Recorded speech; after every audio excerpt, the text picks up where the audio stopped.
Hello, everybody. This is the Fights Tonight podcast. I am Travis Polhamus, joined by my co-host Luis Romero. Luis, how's it going, player? Good. How you doing, Travis? Doing pretty good. Excited to break down these fights. Our last UFC fight night on ESPN, headlined by Armin Tsarukyan versus Mateus Gamrot. Before we get off to our big fight week for next week, but for right now, we'll stick to the card at hand. Starts off in the women's strawweight division with Vanessa Demopoulos versus Jinyu Frey, women's strawweight, 115 pounds. Give us some talking points and some prediction info on this, Lewis. All right. So Jinyu Frey, she is really good with her straights. She mixes it up well when it comes to attacking the head and body. She's really good at throwing leg kicks, and in my opinion, I think she's super tough. She has a more of a kickboxer style, in my opinion.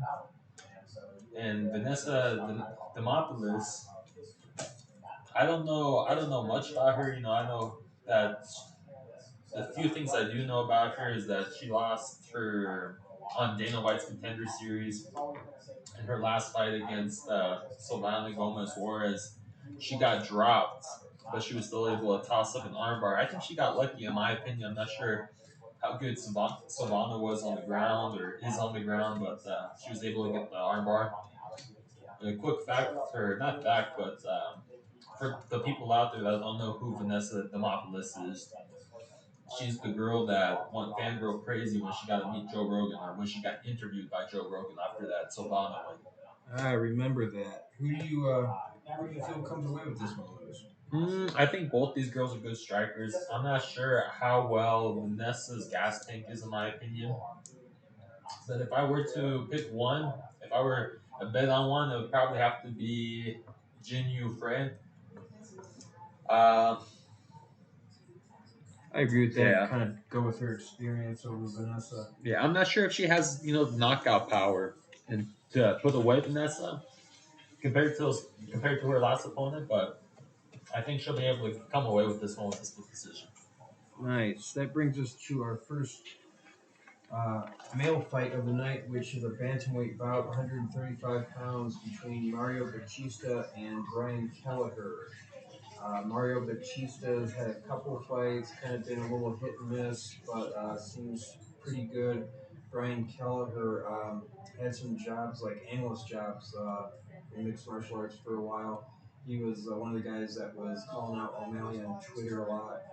He pretty good, got a good left hook, good ground game, good guillotine, and he had a tough fight recently against Umar Nurmagomedov, who fights later on the card. But one of those guys that will take a short notice fight or a fight that no one else is looking for just for the opportunity. So glad to see him out there. Hoping he can pick up another win. What do you know about these two, Lewis? I just, I know the records. Brian Keller, he has quite a bit more experience than Mario Batista. Brian, he has 24 wins and 13 losses, and Mario has 9 wins, 2 losses. I think Mario kind of fights like Kevin Kroom, which was Brian's last opponent before Umar. Brian held his own and did really well against him. That got him the win by split decision. I think this fight's kind of going to go the same. And if I were to bet on a person, I'd probably have to bet on Brian Keller for this one. Not only because of his experience, but because of his previous fights. Yeah, I would have to side with Lewis on that one. I hope you guys appreciate that we're honest when we don't know about these guys. We do say, so just going with the betting lines and stuff. Kelleher, unfortunately, like Lewis said, though he does have more experience, got a bit of a rough record, but any of these guys like Bobby Green or Masvidal or any of these guys that are just willing to fight anybody pretty much at any time, going to different weights and doing catch weights and stuff, your record in the long run is going to reflect that a little bit. One of the ways Mayweather got that beautiful record that he has is by always knowing things ahead of time and never jumping on short notice against dangerous guys. So it looks like me and Lewis are both in agreement with Brian Kelleher taking that one. I hope to see that nice left hook of his. That brings us to a flyweight bout between J.P. Buys and Cody Durden, a couple of American guys. Going to be fighting. J.P. Buys is a relative newcomer, had a couple fights. His first one was pretty rough. I believe him and his girlfriend at the time made their debuts at the same time, and hers seemed to go a little bit better than his. He did seem to get the jitters out and hold it on a little bit better in his last fight, where at least he made it to a decision instead of getting finished, but still lost. Cody Durden, I know I've seen once or twice, but don't know much about him. Both these guys have had, kind of off and on success. What can you tell us about these two, Lewis? Oh, okay. So I think Cody Durden, if I'm right, and if I'm not, I want the fans to comment. But I think he was the one at weigh-ins where he seemed pretty cool when he was standing across from JP and kind of grabbed his neck. But I'm not sure I'm a fan of Cody. He seems kind of like a Colby Covington to me. Kind of cocky, kind of arrogant. After his win against Quilang Aori, he kind of had like. A tweet where he said, or not a tweet, but actually was on the mic where he's like, send them back to China. And that was, it caused, it caused quite a bit of drama there in the UFC. Like, a whole bunch of people in the UFC, um, they're not a fan of him either.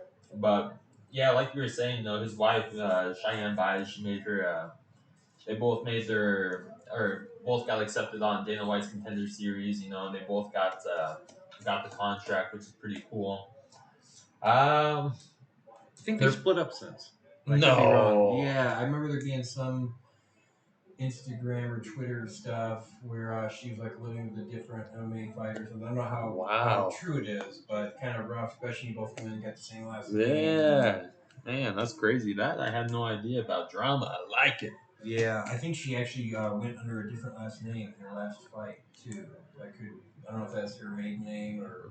She got married again. yeah, but definitely some guys that as Lewis said, provide a little entertainment outside the ring as well. Cody Durden, of course, making us American guys look very, very good by making comments like that. Who do you think gets this one, Lewis? They fight the same to me. I feel like they're both kind of wrestlers. JP, he's not a bad striker, and I don't think Cody is either. But with me hating Cody as much as I do, I think I'm gonna root for JP on this one. Both these guys are coming off losses too. Like it's really hard for me to call on this one too. I'm really bad at calling fights, but I get lucky. I get lucky. Travis is really good on his picks. He does great on his picks, but I'm gonna go with JP on this one. I mean, I think he might be the favorite in this one too. You know what? I'm going to agree with Lewis just on sympathy points. Whenever you're being more well known for things going on outside the ring, your personal life, definitely kind of makes you want to see him win. So I'm going to put in a moral prediction. A moral prediction. prediction. Hopefully, JP Buys will win. Yeah. Keep him in the UFC a little bit longer. Yes, and send Durden back to whatever Midwest state he's from. That brings us to another bantamweight bout. Raulian Paiva versus Sergey Morozov. Sergey Morozov, another bantamweight fighter that has fallen victim to Umar Nurmagomedov, who is related to Khabib. I forget whether it's his younger brother or a cousin, but definitely really tight with Khabib in his inner circle. Obviously, has the same last name, but quite a different way of fighting. We'll break that down a little later for his fight. And then Raulian Paiva, you'll probably best remember from having that KO loss to Sean O'Malley on O'Malley's kind of comeback streak since that leg injury. And but after that, fought O'Malley's teammate Kyler Phillips, who had done some pretty impressive work and was kind of, for lack of a better way of putting it, kind of like bantamweight Masvidal, with a little bit of O'Malley throwing a little flashier than Masvidal, but definitely has a similar look and kind of likes running and going for that knee and stuff. So both guys have kind of already come up against guys that are higher ranked than them, which is part of the reason that they both have some losses. Both had some tough fights. I've definitely seen more of Raulian Paiva than Morozov. His fights were a little more high profile. He's a really tough dude, and is better than I think some of his performances, like the one against O'Malley, showed. Morozov, real solid, tough European fighter. I think that style could give Paiva some trouble, but I think Paiva's tough enough to make it a tough fight. I would say this one's pretty close to 50-50 in my book. Um, I might I might lean towards Paiva just off what I saw in the Kyler Phillips fight, but really not sure on this one. This is one that I see being a good fight. What's your thoughts on this Paiva versus Morozov matchup, Bruce? I agree with you. I think this is going to be a good fight too. I think Sergi. I think he fights flat-footed, too flat-footed, and Paiva, he's really light on his feet, like you were saying. So I think it's going to be hard for Sergio to hit him. But if he does hit him, it might be lights out. Um, Also, Paiva, he's known in the past for having bad weight cuts. Like he was supposed to fight Zalgas. Blah, blah, blah. I don't even know. Zulagumov. Thank you. Yes, he was supposed to fight him, but he was 3 pounds over. And then also he was supposed to fight David Dvorak, and he pulled out to a weight cut illness from that too. And it's funny because like I don't even think he's like that big for his weight class, but hopefully that doesn't affect him this fight. If it doesn't affect him this fight, uh, I would like to see him use his grappling a little bit more because he is he's a black belt in jiu-jitsu, and all three, not all three, but like 3 out of 5 of Sergi's losses have been by submission, and they've all been by rear naked choke. That's how he lost his M1 bantamweight champion belt. Yeah, so I'm gonna bet on Paiva, and it would be cool. It would be cool to see him get a submission. Not that he has a lot underneath his belt, but that's what I'm going for this fight. It looks like we're both leaning towards Paiva in that fight, with definitely a nod towards Morozov, where it's probably going to be a good fight, and I don't think either one of us would be seriously shocked if Paiva couldn't pull it off. Brings us to a featherweight matchup in the men's division between T.J. Brown and Shah Yilan. I remember T.J. Brown has been beating Kai Kamaka. Uh, Yilan, I don't remember much about. He's got a pretty wild record at 37-10. So he's obviously the more experienced guy, but T.J. Brown got a good amount of wins and losses for him too.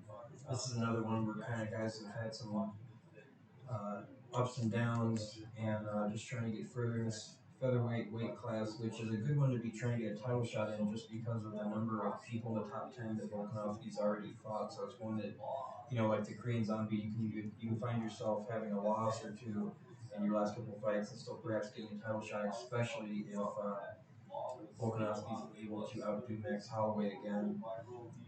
What are your thoughts on this fight, Will?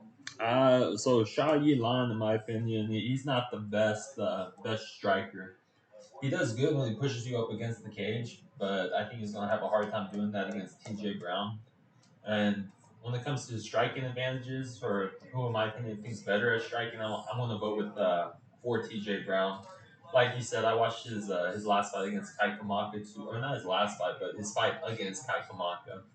And he did really well up against him. So Yeah, I remember being impressed with that as well. yeah, I'm not sure how many fights he has in the UFC. I think I have no idea how many fights TJ Brown has. But I think only a couple. Only a couple. That's the same with Elon. This is going to be his third. His first was against Josh Kulibo, who fought a couple weeks ago, and then his most recent is against Sean Serrano, which he won by a unanimous decision. I think half the people in this card have fought Sean Soriano at some point. It's really, really peculiar. Or Umar. Yeah, or Umar. There's a chance if you're on this card and you're under 155 pounds, one of those two guys you have fought somewhere. Yeah, but I'm gonna. This is the fight I feel most confident in. I'm gonna bet a lot of money on TJ Brown when it comes fight night. You heard it here. Lewis does have a knack of picking the right guys to bet on. I think I'm gonna have to side with him, and just off that Kamaka performance, I'm also gonna go with TJ Brown to come away with the win. That brings us to our featured event of the prelims, which is Carlos Olberg at light heavyweight versus Stefan Nchukwi. Hopefully I'm saying that right. Carlos Ulberg, this is his third fight in the UFC, and every single one has been against an African fighter. I don't know if that's some type of plan somebody has, or if that's just the way it's gone down, but it's been really strange. Um, Many of you guys may remember him from always being seen in a lot of Adesanya's interviews and the stuff on his YouTube channel. He's one of Adesanya's main sparring partners, being around the same weight, and comes from a kickboxing background and is really good. His lone loss actually came in his debut, which was against Kennedy in Shuflu, whose name is about as close to this guy's as you could possibly be. Where Ulberg looked really good and just kind of, whether it was nerves or him trying to take the guy out, kind of gassed himself out and then got KO'd up against the fence, but was looking really good before that. Was able to come back in his sophomore appearance in the UFC and was able to come away with the win in a decision. What I've seen of Tafan is him having basically trading wins and losses so far. He lost against Park, who me and Lewis were commenting on for one of the cards a couple weeks back. Which we got right. Which we did. And I think on this one, I'm going to go with Carlos Ulberg. These guys are both relatively short MMA careers at 6-1 and 6-2. You'll notice a big difference with that with the upper weight classes, where it's not uncommon to see a guy with 10 fights or less being at a relatively high level, whereas you notice how many of these guys that aren't even in the top 10 of the lower weight classes that have, 20, 30, 40 fights. That being said, Ulberg has a good amount of kickboxing experience and is at a really good gym. And I think there's a reason this is the featured out on the prelims. I think Ulberg is supposed to come away with this. That being said, all the African fighters seem to be really tough. They're guys that you can't count out, like Kennedy showed. They're definitely the type of guys to lose the first round and hang in there in case you get tired or something like that. But I'm gonna lean towards Ulberg. What do you know, and what are your thoughts on this matchup? I'm gonna lean towards Oberg too, but I don't. Everything I know, you pretty much said. Like Oberg, he was a professional kickboxer before the UFC, but so was Stefan. He's a two-time World Kickboxing Association champion back in 2016 and 17. But watching the previous fights, I think Carlos has the better stand-up. Though I'm not sure how good Carlos's ground game is or his defense up against the cage. I would assume it's pretty good if he's training at the same gym as Adesanya. But Tafan, he's a blue belt, so the only way I really see Tafan beating Carlos is if he can keep him up against the cage or possibly get him to the ground. But you know, who I'm going for on the fight is definitely Carlos. So it sounds like we are in agreement on that one. That brings us to the main card, which will be started off by a middleweight bout between Chris Curtis and Adolfo Vieira. Chris Curtis has had some recent success beating Brendan Allen, and he had one other impressive win, which I don't remember what it is, but Phil Haas. That's it. So he's had some pretty good wins that have kind of gone under the radar. Adolfo Vieira is a very decorated jiu-jitsu competitor who started off getting a couple of submissions, but oddly enough, I believe was caught with a submission in his last one. Yep, against Anthony Hernandez by a guillotine. Yeah, and so kind of, this is kind of a strange one to call just because they both have kind of different skill sets, and this one could definitely depend on, if it stays standing, it could get rough for Vieira. If it goes to the ground, obviously he should have the advantage, even though obviously he's proved he's not unsubmittable like our friend Lewis here. These are this is another one that I'm really torn on. Got kind of a 50-50 thing, although I see Chris Curtis maybe being able to do enough to shut down the ground game of Vieira. In no way would I be shocked if Vieira was able to pull off a submission, but I think perhaps the gap in his striking and a little bit in his gas tank Could have been showed a little bit recently. But like I said, I'm pretty 50-50 on this one. What are your thoughts, your prediction on this one was?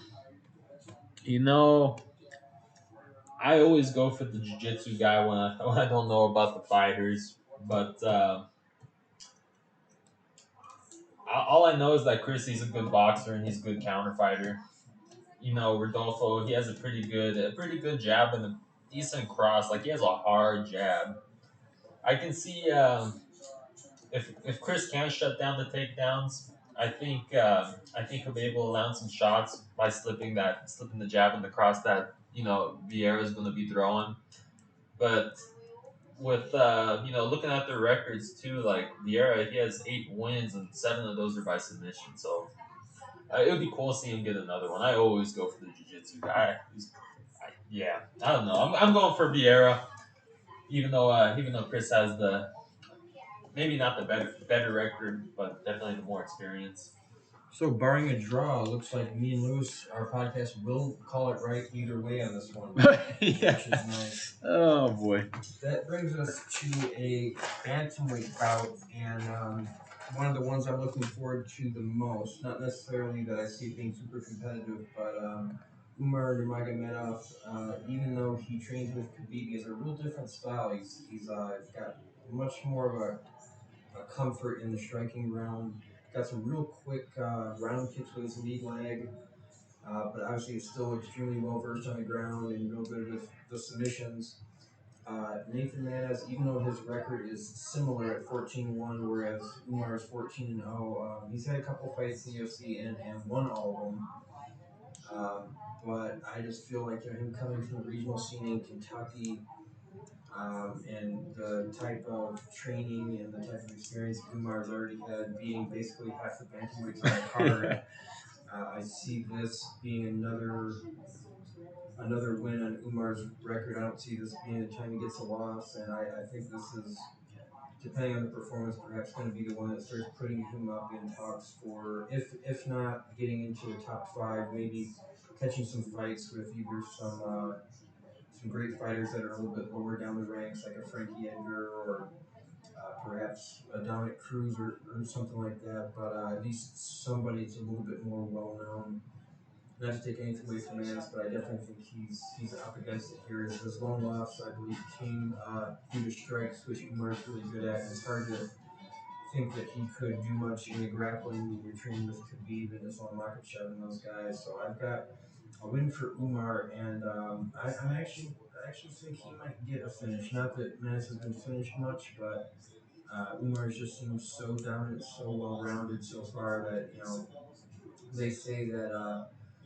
Islam Makhachev is Khabib 2.0, but I think it is probably more true of Umar. He's not quite as wrestling heavy in the approach, but definitely has a way, not just more comfort, but a way more well-rounded striking game. I can't remember if I've seen Khabib ever even throw a kick that wasn't a leg kick, whereas Umar's got a real sneaky left high kick, and it's that kind of interesting, almost karate type way of going about his kickboxing. What are your thoughts on this fight, Lewis? Well, before we get into the next ones, I want to say this is the last fight I'll be able to predict. This is I didn't do much studying for this card. Your boy just got a new job. Just thought I'd toss that out there. And also, I remembered one thing too about Carlos Ulberg. I thought it was funny, but he painted himself green at the weigh-ins. Did he really? Yeah, it came out looking like the Hulk, so I thought that was hilarious. I just thought I'd say that, but for this fight, Nathan Menace against Umar, I'm gonna side with Umar. Just he's been training with Khabib. He's trained with Khabib before, who's the GOAT. I don't know much about Nathan Menace, but I know his last fight was against Tony Growley, and that he almost got finished by, I think it was a short hook, and it wasn't even that powerful. But I definitely think Umar is more explosive than Tony. So if he got dropped by that, it wouldn't surprise me if one of Umar's shots dropped him too. Plus, he's just so well rounded, on the ground and on his feet. So I'm definitely siding with him for this fight. Okay, that puts me and Lewis on agreement under Magomedov for the win as well. That brings us to a lightweight bout between the very experienced and well-rounded Thiago Moises versus Martin Day. This fight, Martin Day, I believe, is a replacement for Giagos. What's funny is if you type in Martin Day off the UFC card, the Wikipedia page it was pulling up earlier is for Giagos, so apparently the internet has confused the two of them as well. Martin Day is a pretty tough, scrappy Hawaiian kid. Thiago Moises is got a little bit more experience with some higher level competitors. Um, he's, I believe, lost one of his recent ones, but before that was on a bit of an impressive streak where he was losing fights early and finding a way to come back and do better. He fought Michael Johnson, who, of course, had fought everybody from Nate Diaz to Khabib.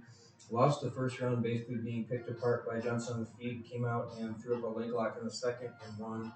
And had a similar type way of the fight going with Bobby Green, where he lost the first round and was able to come back enough in the second to get the decision. So he's a guy that can pull out some tricks when need be. Martin Day's tough and scrappy, and I think this is going to be an exciting fight, maybe one of the better ones on the card.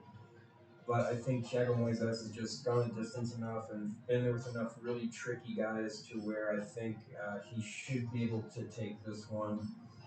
Um, I believe he's also fought Armin Tsarukyan in the main event too, or I could be confusing him with Islam Makhachev, but he's kind of seen a bit of everything, and so I see him being able to come away with this one.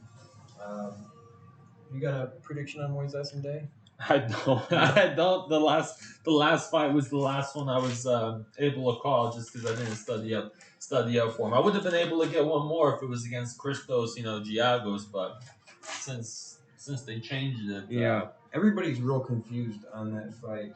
Yeah. But no sweat. We'll finish out this card here. It brings us to a heavyweight bout, which I believe we're throwing on here in the hopes it'll be a typical heavyweight swing until somebody goes down fight. Both guys had a couple fights in the UFC. Alan Bardo and Josh Parisian. Both guys have kind of one loss off and on. I think it'll be a pretty even fight, like a lot of heavyweight fights, unless a good shot gets landed in the first minute. I think it's going to come down to cardio a little bit more. I'm going to go with Parisian just on experience, but this is another one that I don't feel real confident in, and you can kind of see it going either way. It brings us to the co-main event, which is Neil Magny versus Shavkat Rakhmonov. Neil Magny, obviously the more experienced, the more well-known fighter, had fights with a lot of top guys, had that impressive win over Hector Lombard back in the day. And aside from a recent loss to Michael Chiesa, he'd been looking pretty good. He beat Jeff Neal, which was a really impressive win. Beat Max Griffin, beat Robbie Lawler, beat the Leech, Li Jing Liang, Anthony Rocco Martin, whereas Shavkat is very much in the Khamzat Shemaev branch of things, not just because their names sound kind of similar, but because Shavkat's definitely on the ascent. He was a welterweight champion at M1, captured the vacant belt, defended it a few times, and came to the UFC. He's had a couple wins versus Michel Prazeres. The one I remember, though, was his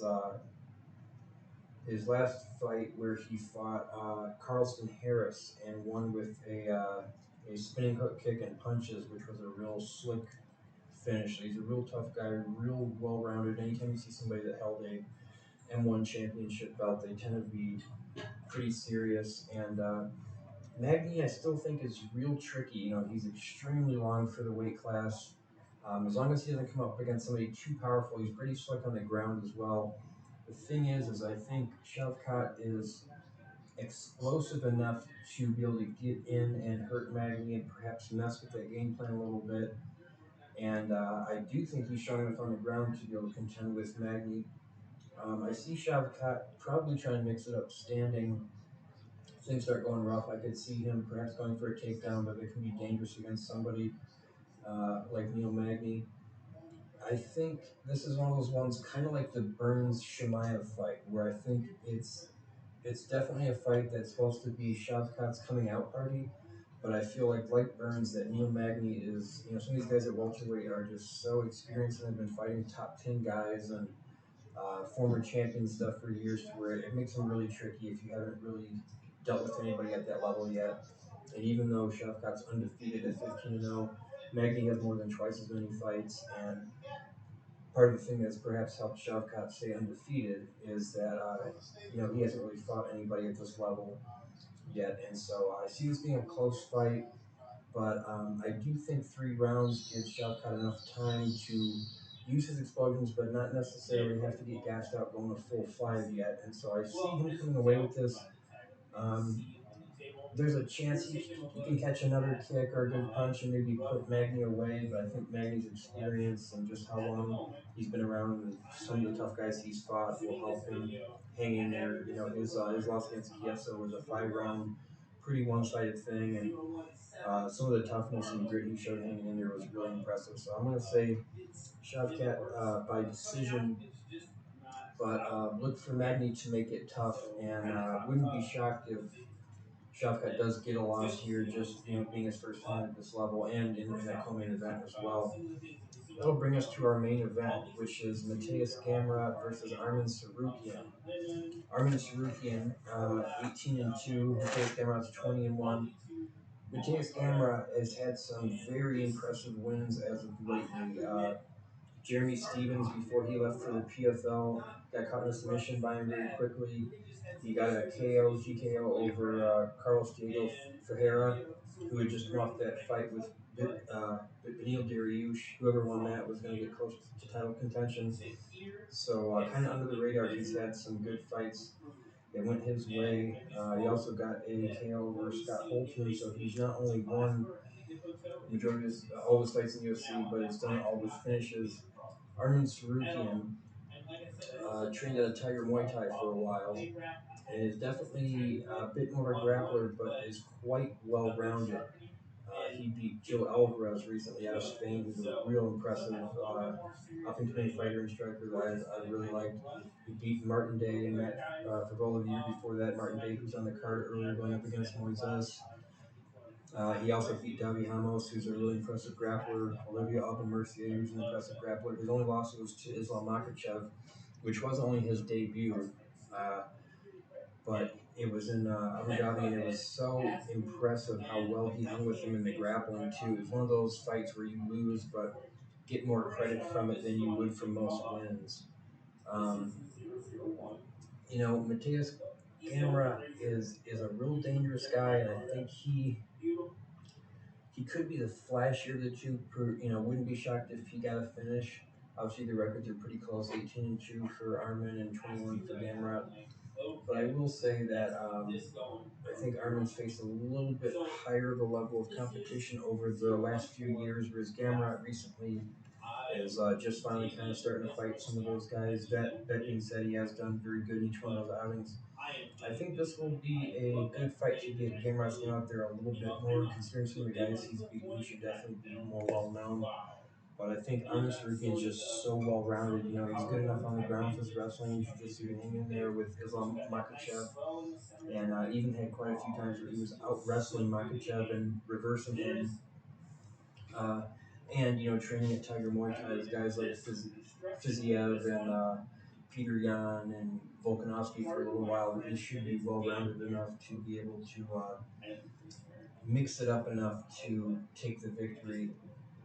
That being said, I do think this one is going to be a good fight, and I do think that to keep it from being too even and being a coin toss, Armin is going to have to use some of that wrestling that he used against Islam Makhachev to make that fight so competitive. I'm going to say Armin Tsarukyan gets it by decision, but oddly enough, with this being a main event, this is another one that I'm not sure on. Gamrot's got quite a few tricks in his bag, both standing and on the ground, and has pulled them off against some pretty high-level guys. So I'm going to lean towards Armin Tsarukyan by decision, but definitely very tentatively. Real quick, if we were going to do a parlay and try to make some money on this card, I would take Olberg. I would take Shavkat Rachmanov. I would throw Thiago Moises on there. Umar Nurmagomedov, probably the safest bet. And if you were feeling brave or wanted a chance to make more money, you could throw Kelleher on there and put Armin Tsarukyan if you're feeling perhaps a little more confident in that than I am. That'll about wrap it up for us. We don't have a whole lot going on in the boxing world this weekend. The main thing that is going on is Tsarukyan Sorungvisai out of Thailand, which is one of the few Thai fighters you'll hear that's a boxer. If you remember him a couple years ago, he beat Roman Chocolatito, I think how to pronounce that, Gonzalez, who was thought to be one of the top pound-for-pound fighters at the time. So Rungvisai beat him in a decision, which many people thought was an upset, came back and knocked him out in a rematch. He's since lost his belt, but has had a couple wins on the fly in his home country and is coming back to come up against Rodriguez, who just won the belt in his last fight. And instead of taking a couple easy title defenses or tune-ups, Sorungusa is definitely no easy fight, having more than 3 times the fights that Rodriguez has. This was for the WBC Super Flyweight Championship that'll be on DAZN, whether you're in the U.S. or overseas in the U.K. There's also a WBO Junior Flyweight Championship on Pro Box between Gonzalez and Barriga. And aside from that, there aren't many other. The only other one I see in here is Eggington versus Zisk at super welterweight. They're both guys that have been kind of slowly making their way up in England.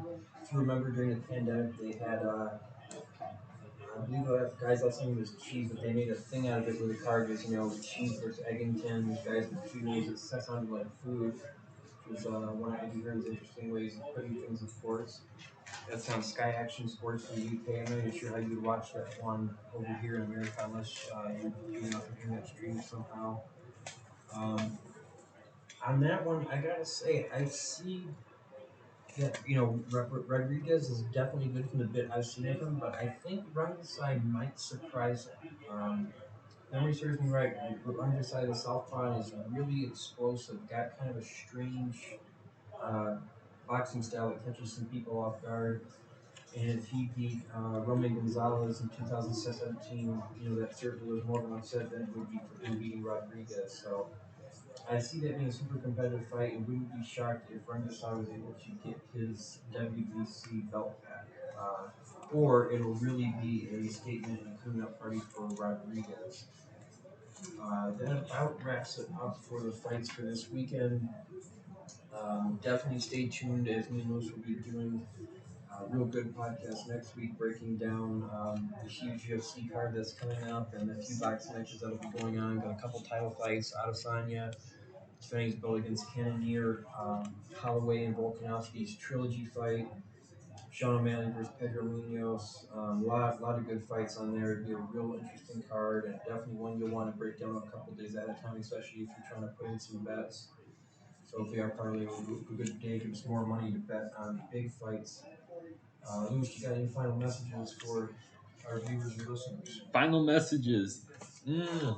Bet on TJ Brown. I guarantee you he is going to win. I am so confident in that man. That is, I think that it's easy money right there. And Lewis is so confident, I'm going to go ahead and add TJ Brown to our parlay on the site. So definitely put some money on TJ Brown and, join us and see what happens. Yeah, and if you guys ain't betting and want to bet, make sure you hit the link below in the description. You can hit the referral code, get on my bookie, come make some easy money. From our previous podcast, you can see that we're doing fairly well, especially Travis. His picks lately have practically been spot on. So make sure to do that. Maybe if you guys want, leave a like on Instagram or a follow on Instagram. That would help us out a ton. And yeah, do you are you going to the jiu-jitsu thing tomorrow, Travis? You know what time that is? It's on Sunday. It's Actually. on Sunday. 11 to 1 it's supposed to be. So Hmm. we could do a live fight thing tomorrow. You want to do a live fight thing? I Let's think do our it. fans would like that. All right. We don't get a ton of comments, but we do get some saying, show the fight, show the fight. We can't show the fight. They'll shut down our YouTube. But you guys can watch it along with us, though. You guys go to ESPN or something. Come join our chat. Have a little live watch party. I think that'd be cool. Make the same bets, make some money. Yeah. And that wraps it up for me, Travis. It does it for me too. That's the Fight Night podcast signing off, and we will see you guys tomorrow for the live broadcast. Later. Deuces.